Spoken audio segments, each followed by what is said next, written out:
Hi everyone, it's Lisa and we're going to be making a cute Easter basket today. So I've got the Easter Friends stamp set from Stampin' Up! And some more supplies. And I've got a piece of pattern paper cut 6 by 8 and you can see the score measurements there for each side. So I'm doing that on my scoring tool and then going to fold those sides up and give it a good crease with a bone folder.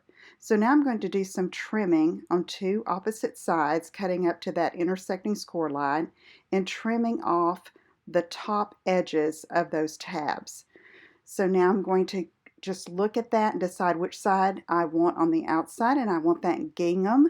So I'm using some adhesive on each of those 4 tabs on the right side, and now I'm just assembling the box very easily.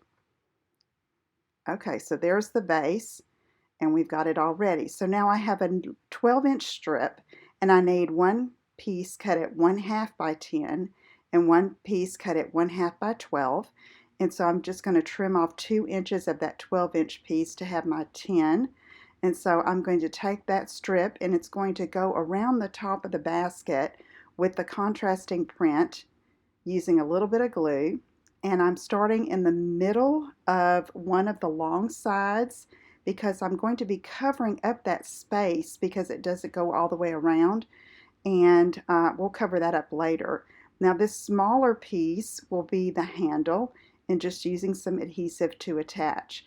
Now I have some scrap white and yellow and these layering circles dies.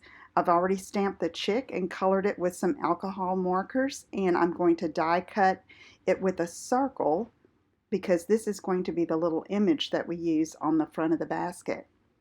So I'm just rolling this through the mini Stampin' Cut and Emboss machine, cutting out the circle, and then that yellow circle is going to be the backdrop or the back layer for this little chick.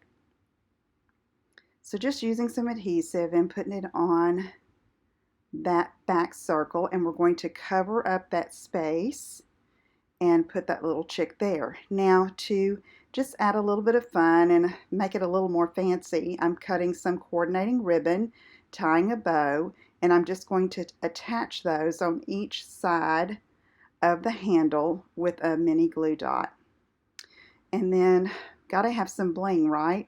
So we're putting some filler in and then going to add a few rhinestone gems there to the front in a coordinating color. And there we have a cute Easter basket. I hope you'll give that a try. Visit me at inkandinspirations.com and I'll talk to you again soon. Take care. Bye-bye.